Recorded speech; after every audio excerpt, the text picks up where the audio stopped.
Hoopers, it's Kristen Marlowe with Blue Sky Hoops. Today's tutorial is going to be, I guess, a coin toss or barrel roll, whatever you call it. I will show you what it looks like and then break it down.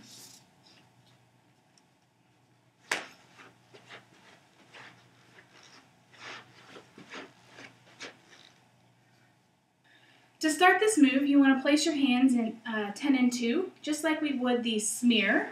And if you don't know this move or have that down solid, you can check out our other tutorial, and that'll get you started. Hands at 10 and 2, it's important to note that your hands are pretty much going to stay in this position on the hoop as it is rotating. So you want to have equal distance kind of to the side of your head, either side. And when you're turning, your hands are either going to be at your head or at your waist, but pretty square to your body. So you can start by turning in your dominant direction. For me, that is to my right.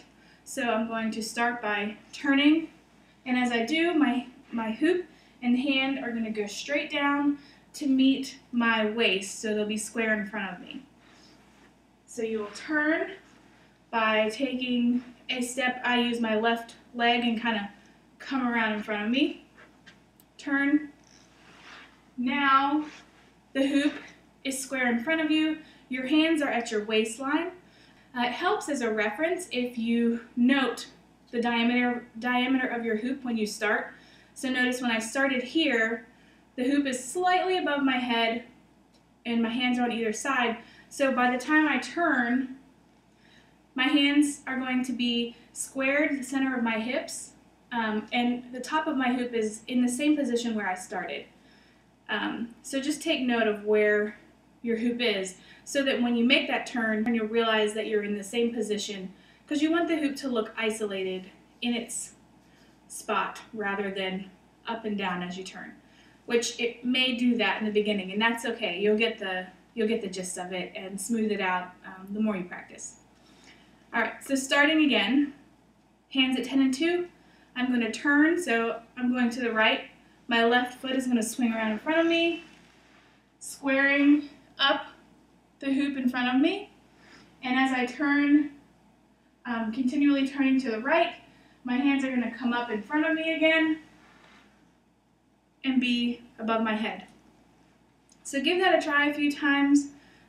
It helps me when I'm turning. I do swing my legs around because it kind of propels me a little bit easier and more gracefully than I am not. So let's give it a start. I'm going to turn to the right, swing my leg around, squaring up my arms, coming back up in front of me, and my hands are where they started again.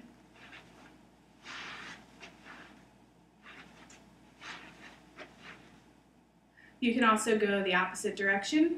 I think it's important when you're learning a new trick to always go both directions and become hoop-adextrous.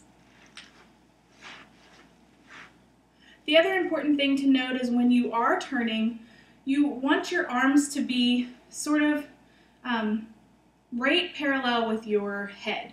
If they're out here and you're turning, you're going to almost be stuck in the hoop. It's going to be kind of behind you. So to keep a straight, even plane, you want to take note of where your arms are. So note that when you are turning behind you, your arms are going to have to go almost behind your head. So you want to keep the muscle man look here as opposed to out here or too far back, and then it's going to look very awkward. So turning to the right, muscle man arms, swing my leg around, square my hips, come back around, and I'm in the front again. Once you do this a few times and feel like you have it pretty solid, you can add some variation and transitions to it where you are continually turning and moving with the hoop. So I'm continually walking or kind of falling a little bit to the right. So I'm making almost a grapevine. Same thing to the left.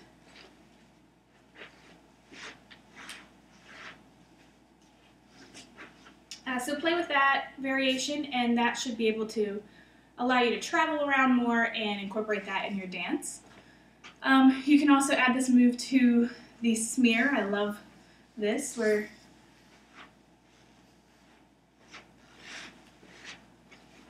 there's many options you can do. So play with it and make it your own. Happy hooping, and thanks for watching.